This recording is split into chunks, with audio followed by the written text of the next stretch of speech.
Assalamualaikum warahmatullahi wabarakatuh. Teman-teman dimanapun Anda berada, Alhamdulillah pada kesempatan kali ini kita bisa berjumpa kembali dalam program Tanya Guse, yang mana kami ingin mengklarifikasi tentang beberapa konten yang telah kami buat, di antaranya tentang konten berikut ini. Bahwasanya kami bercelana pendek, iya, itu benar. Itu semua hal yang kami yakini kehalalan. Bercelana pendek, sawat. Dalam madhab kami, Al-Imam Syafi'i, auratul rajul itu ma baina surrah war rukbah. Auratnya laki-laki itu adalah lokus antara lutut sampai ke pusar.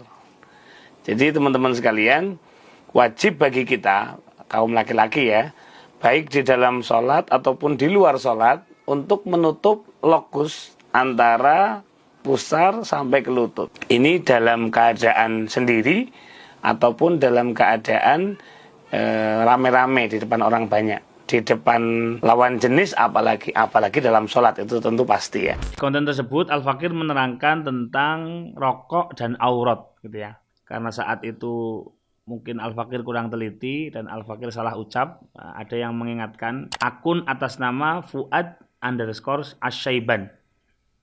Beliau mengingatkan, mohon menjelaskannya yang sampai tuntas Yai, jangan sampai disalahpahami orang awam. Betul, terima kasih. Di penjelasan tentang auratnya laki-laki memang Al-Fakir salah, karena waktu itu Al-Fakir mengatakan secara mutlak, baik itu di kesendirian atau dia dalam sholat ataupun dia di hadapan ajnabi, auratnya adalah ma baina surra wa rukbah. Ini dalam keadaan sendiri ataupun dalam keadaan rame-rame di depan orang banyak, di depan lawan jenis apalagi. Itu memang terlalu mujmal dan saya salah tentang itu. Di sini beliau mengingatkan tentang ada beberapa kitab, cuma saya bacakan salah satu aja. Di dalam kitab Kasyifatus Saja, karangan atau karya dari Al-Imam Syekh Muhammad Nawawi Al-Bantani, ulama Nusantara yang kemudian tinggal dan jadi mufti di Mekah Al-Mukarramah sana. Nah, di kitab itu halaman 203, Syekh Nawawi Al-Bantani mengatakan auratul rajul, auratnya laki-laki, ai az-zakar al-muhaqqaq, laki-laki yang dipastikan kelaki-lakiannya, walau kafiran au abdan au sabiyan, baik itu kafir ataupun budak ataupun anak kecil, walau ghaira mumayyiz, ini mutlak, sawaun fis shalah au kharijiha, baik itu di dalam sholat ataupun di luarnya. Apa itu? Ma baina surrah wa rukbah, antara pusar dan lutut. Di situ beliau menjelaskan, saya terjemahkan secara singkat. Beliau mengatakan lutut dan pusar sebetulnya bukan aurat, tetapi wajib ditutup. Kenapa? Itu mimba bima la yatimul wajib illa bihi fahuwa wajib. Termasuk dari bab sesuatu yang menyempurnakan sebuah kewajiban, maka sesuatu itu pun wajib ditutup. Intinya aurat itu antara lutut dan pusar, tetapi lututnya dan pusarnya juga wajib ditutup, baik di dalam sholat ataupun di luar sholat. Amma auratuhu binisbah linadharil ajnabiyyah ilaih fajami'u badanihi hatta alwajh wal kafain walau inda amnil fitnah walau raqiqan fayahrumu 'alaiha an tanzura ila syai'in min dzalik. Ini agak sulit diterapkan di Indonesia ya. Karena auratnya laki-laki pun kalau dipandang oleh perempuan, apalagi laki-lakinya tampan sekali begitu, maka semua badannya itu aurat bagi ajnabiyah. Nah, ini yang kemarin Al-Fakir keliru. Wa binisbah lil khalwah, ketika sendirian maka asawatan, dua kemaluan, mohon maaf, yaitu depan dan belakang fakot. Jadi kalau dalam kesendirian, teman-teman tidur, teman-teman di kamar mandi begitu ya, ketika sendiri maka auratnya adalah dua kemaluan saja. Alal mu'tamad, menurut pendapat yang mu'tamad.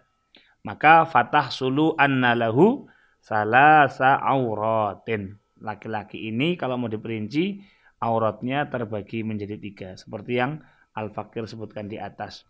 Nah, itu yang pertama, Al-Fakir koreksi. Kemudian yang kedua, mengenai kitab Bughyatul Mustarsyidin. Kalau teman-teman melihat di konten ini, ada di menit 6.46. Di video itu Al-Fakir mengartikan buah tin. Kama yahrumul asal alal mahrur wattinu liman yadurruhu. Sebagaimana madu bahkan, buah tin bahkan. Nah, padahal di sini pakai po. Nah, maka kalau pakai tin itu artinya buah tin, wattini wazaitun. Itu surat At-Tin. Tetapi kalau di dalam kitab yang saya bacakan bil-ta at-tin, maka harusnya bukan buah tin tetapi lebih tepat atau harusnya diartikan sebagai tanah. Itu koreksi yang kedua. Kemudian koreksi yang ketiga, ini dari Ustadz Thariq, ada di akun TikTok. Terima kasih Ustadz Thariq Assegaf dari Pasuruan.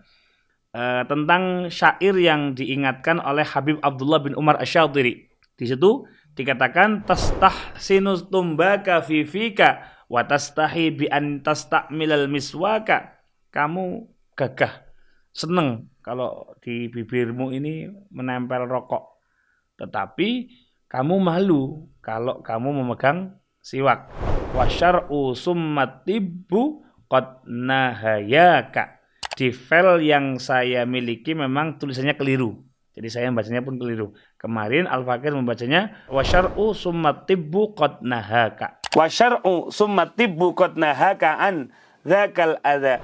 Harusnya wa syar'u summatibbu qad nahayaka an dzakal adza wa bi fi'li dza amaraka. Syariat dan juga kesehatan mengajurkan kamu untuk menggunakan siwak. Kemudian qad nahayaka an dzaka. Dua-duanya, baik syariat ataupun kedokteran, melarangmu atau memperingatkanmu tentang bahayanya rokok. Nah, jadi 3 poin itu Al-Fakir koreksi. Ini adalah revisi dari konten yang Al-Fakir buat tentang rokok berikut ini. Silahkan, mohon diingatkan, barangkali takut disalahpahami, meskipun tidak prinsip, tetapi sebagai bentuk pertanggungjawaban ilmiah, Al-Fakir punya kewajiban untuk menyempurnakan dan memperbaiki. Demikian, semoga menjadi ilmu yang bermanfaat dan jangan sungkan-sungkan teman-teman sekalian. Kalau antum semua, jenengan semua, Anda semua, dimanapun Anda berada, menemukan kesalahan Al-Fakir dalam mengonten, jangan sungkan-sungkan untuk mengingatkan. Insya Allah dengan senang hati kami akan memperbaikinya. Karena sekali lagi, ini bukan soal menang-menangan atau siapa yang benar, siapa yang salah. Tetapi ini adalah tanggung jawab kita untuk mengedukasi masyarakat tentang pemahaman Al-Quran dan As-Sunnah sesuai apa yang diajarkan oleh para aslafun as-salihun. Demikian, semoga menjadi ilmu yang bermanfaat. Assalamualaikum warahmatullahi wabarakatuh.